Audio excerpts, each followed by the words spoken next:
Jóvenes estudiantes, muy buenas tardes y bienvenidos al curso de Historia del Perú. Quien les habla, el profesor Ronaldo Cotera.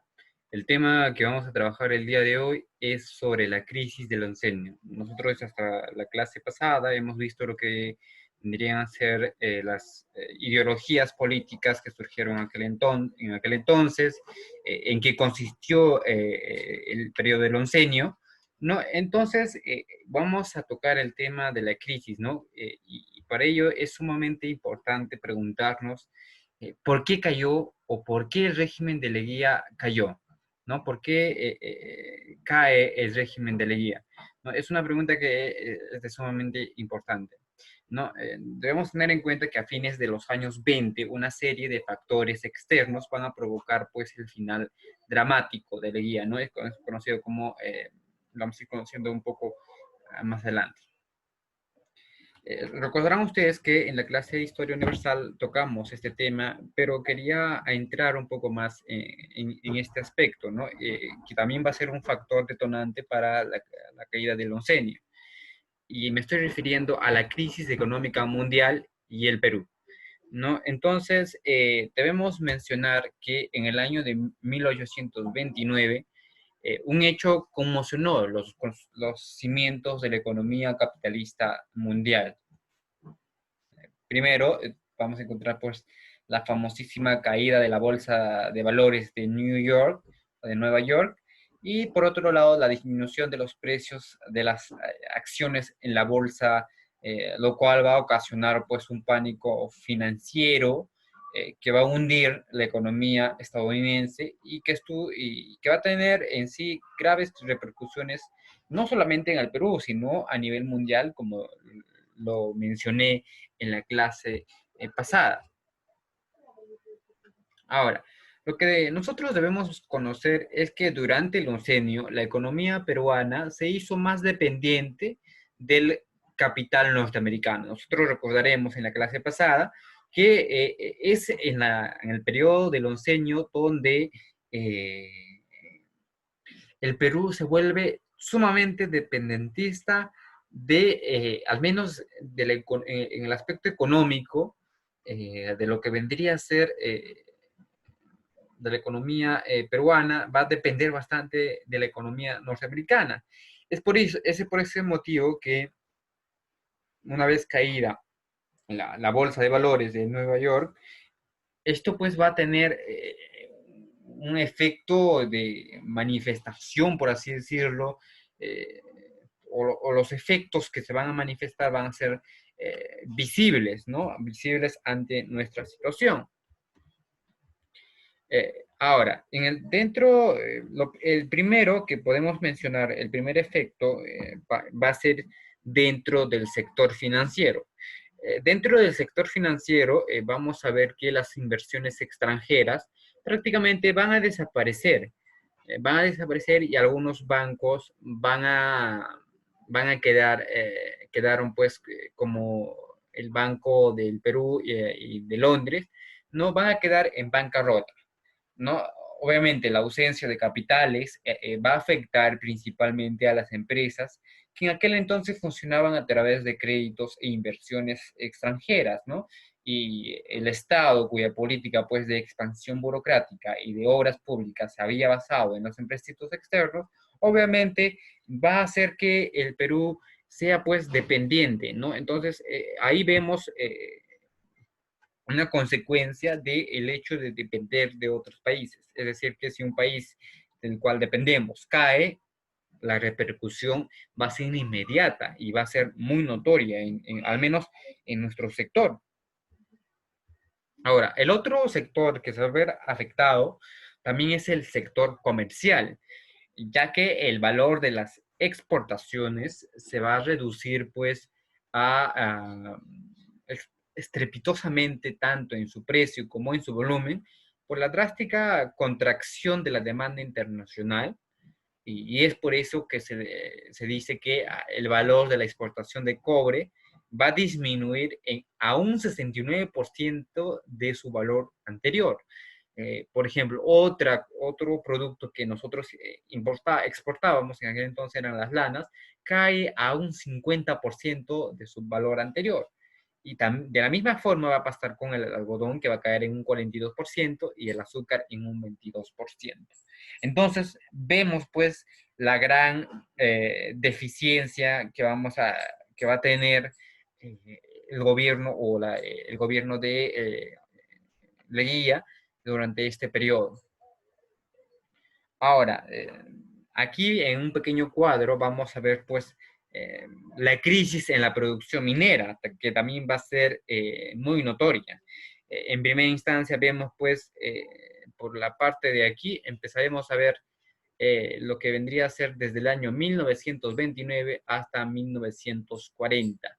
Entonces, en cada sector, por ejemplo, el cobre, el zinc, la plata, el oro, en cada sector ha ido disminuyendo. Entonces, vamos a ver lo que es la evolución de la producción minera. Vamos a ver que al iniciar la producción de cobre en miles de toneladas, era pues mucho mayor que a diferencia de cómo se encontraba al final.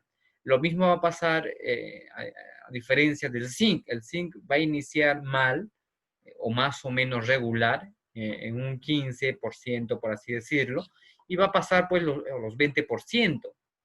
De la misma forma va a caer pues en la plata en lo que vendría a ser en millones de onzas, ¿no?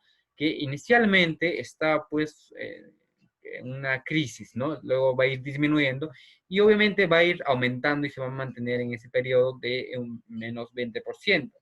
De la misma forma va a estar pues el oro en miles de onzas, ¿no? Que va a tener pues una gran crecida, luego va a caer nuevamente y vuelve a crecer nuevamente pasando pues a los 250 millones de onzas, ¿no? Entonces eso va a ser pues una de las gran crisis respecto a la producción minera. Obviamente el gobierno trató de enfrentar este problema reemplazando de la libra peruana, que era aquel entonces, que era pues conocida como aquel entonces la moneda oficial, ¿no? La moneda oficial, la libra, por el patrón oro, ¿no? En el sistema monetario, es decir, se cambia la moneda por el billete. Sin embargo, esta medida no va a evitar la devaluación de la moneda. Mientras que en febrero de 1930 el dólar equivalía a 2,50 de soles de oro, en agosto del mismo año se cotizaba a 10 soles.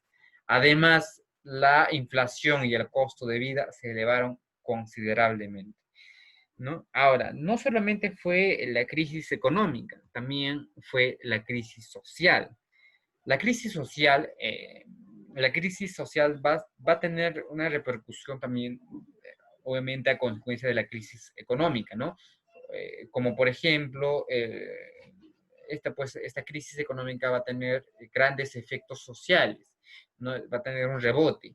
Por un lado, la carencia de recursos va a afectar las inversiones del Estado, lo que paralizó pues la construcción de obras públicas y va a producir la pérdida de puestos de trabajo. Entonces nosotros habíamos visto en aquel entonces que en el Perú se logra alcanzar lo que vendría a ser miles y miles de puestos de trabajo, ¿no? Y recordarán ustedes que yo les mencioné que en el Perú, en el año de 1931, más o menos un aproximado de 13.200 desocupados. Y va a ir sumándose ya para el año de 1932.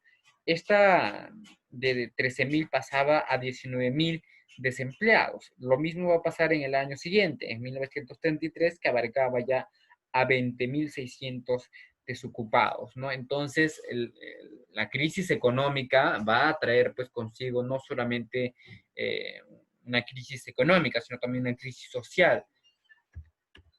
Ahora, por otro lado, en el sector privado, el privado exportadoras, lo que podemos mencionar es que las que producían para el consumo van a entrar también en crisis debido a la caída del nivel del consumo de la población, ¿no? Es que como ya las personas no tenían dinero con qué comprar, obviamente esto va a afectar también. Entonces, la afectación va a ser consecuente, va a ser consecuente en el sentido de que si se rompe el hilo en algo, va a correr en todos lados.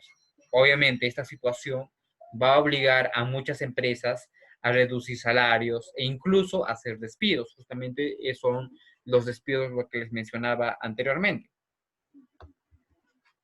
Además, las empresas que quedaron van a originar pues automáticamente el desempleo de miles de trabajadores, como ya les venía mencionando.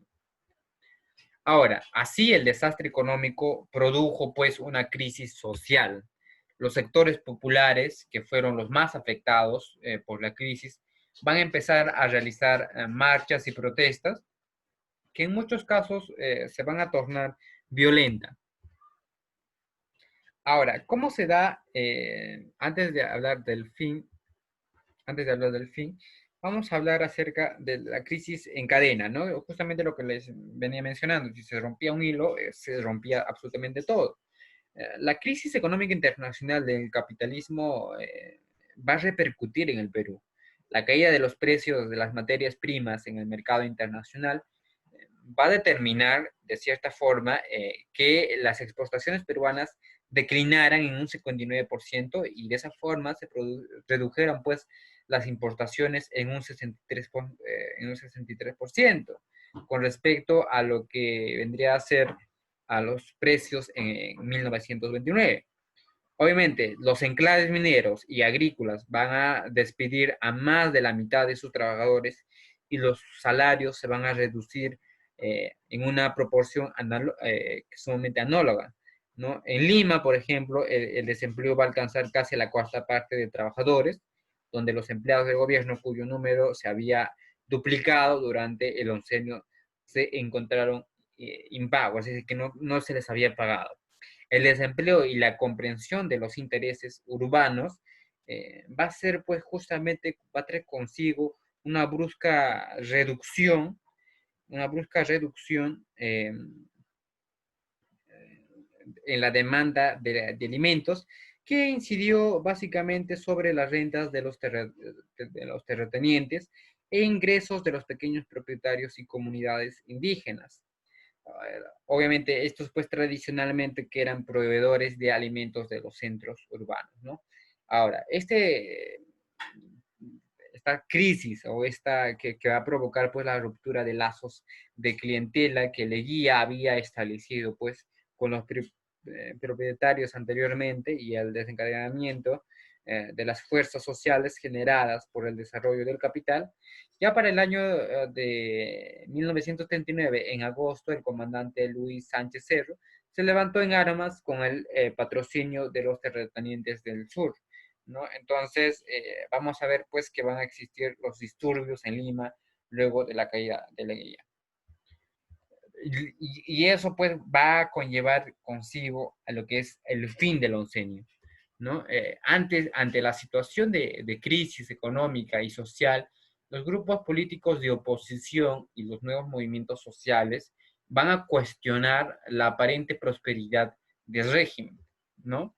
La oposición se intensificó luego de la firma del Tratado de Lima en el año de 1929, eh, ya que la población no había olvidado, recordaremos nosotros que Leguía en su campaña en 1819 se había comprometido a recuperar Tacna y Arica al territorio nacional, pero en lugar de ello habíamos perdido Arica definitivamente solamente recuperando Tacna.